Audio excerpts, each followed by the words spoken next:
Hello students, मैं हूं शिवम और आप देख रहे हैं स्काई ज्ञानदीप। आज के लेक्चर में हम लोग डिस्कस करने वाले हैं धातु एवं अधातु चैप्टर के कुछ आगे के टॉपिक। महत्वपूर्ण टॉपिक है, इसमें से भर्जन आज हम लोग जानेंगे क्या होता है और निस्तापन क्या होता है। इसके साथ साथ धातु और अधातु हमने जान लिया था क्या होती हैं। आज हम ये जानेंगे कि उपधातु क्या होती हैं, मिश्र धातु क्या होती हैं और अमलगम किसे कहते हैं। अगर आप ये डिटेल जानना चाहते हैं तो वीडियो को लास्ट तक जरूर देखिएगा। तो चलिए शुरू करते हैं। सबसे पहले हम समझते हैं भर्जन किसे कहते हैं। पिछला लेक्चर आपने देखा होगा, तो वहां पर हमने बताया था कि धातुओं की प्राप्ति कहाँ से होती? पृथ्वी की भूपरपटी से, है ना, याद है ना।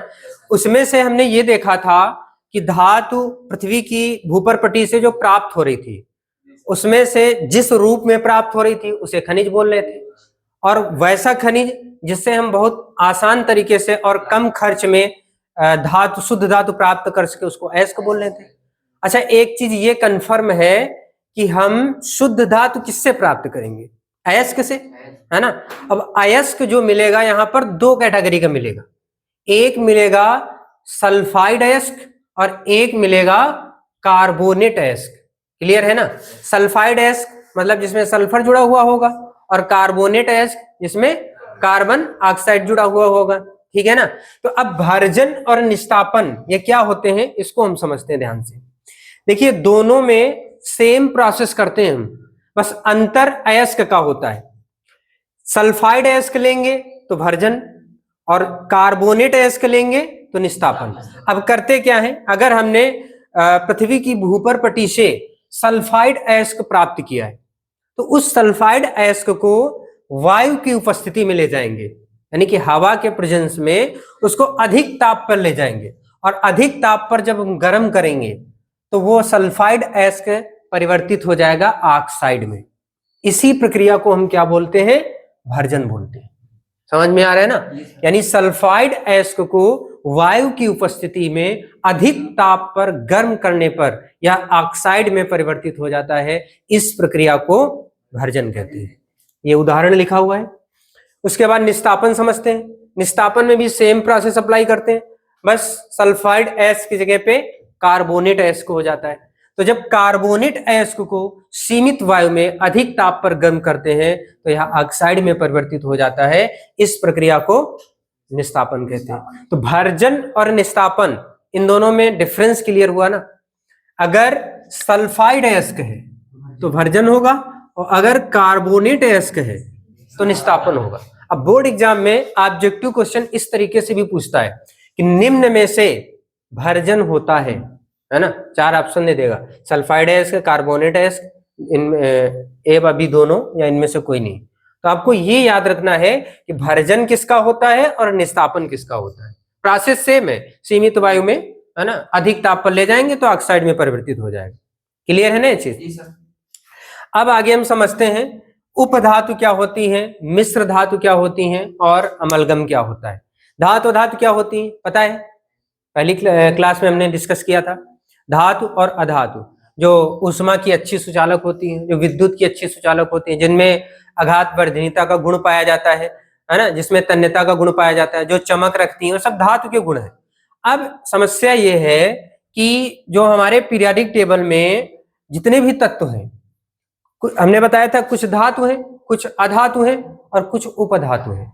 उपधातु का मतलब होता है वैसे तत्व जो कुछ कुछ गुण धातु के भी प्रदर्शित करते हैं और कुछ कुछ गुण अधातु के भी प्रदर्शित करते हैं।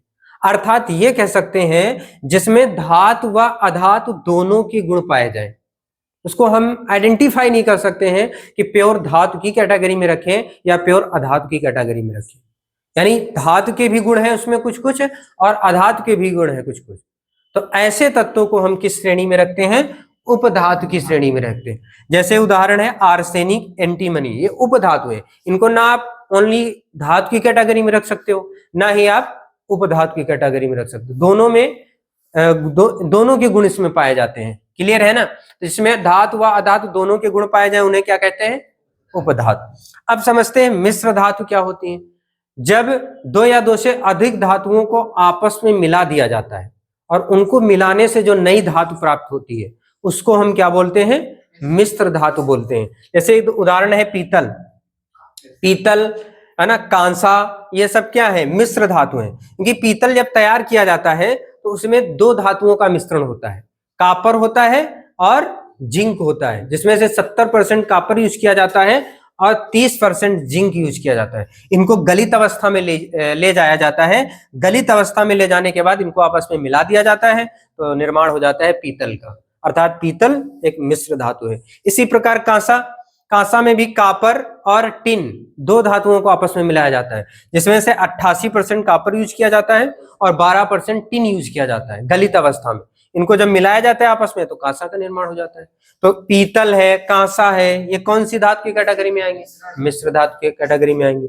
अब लास्ट हम समझते हैं अमलगम किसे कहते हैं। अमलगम, किसी भी धातु को यदि पारा के साथ मिला दिया जाए तो उसे ही अमलगम कहते हैं।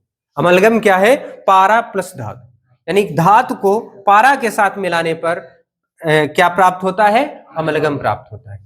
अब एक बात ये महत्वपूर्ण याद रखना, दो ऐसी धातुएं हैं जो कि अमलगम का निर्माण नहीं करती हैं, जैसे आयरन है और प्लेटिनम है ना, ये ऐसी धातुएं हैं जो अमलगम नहीं बनाती हैं। एग्जाम में ये भी पूछा जाता है निम्न में से कौन सी धातु अमलगम नहीं बनाती, तो आपको याद रखना है आयरन और प्लेटिनम। तो आज के लेक्चर में हम लोगों ने डिस्कस किया भर्जन क्या होता है, निस्तापन क्या होता है, मिश्र धातु किसे कहते हैं और अमलगम किसे कहते हैं और उपधातु किसे कहते हैं। तो इसके प्रॉपर नोट्स बनाइएगा अपनी कॉपी में। और आज के लिए आज की क्लास यहीं पे समाप्त करते हैं, मिलते हैं नेक्स्ट वीडियो में नेक्स्ट टॉपिक के साथ। धन्यवाद।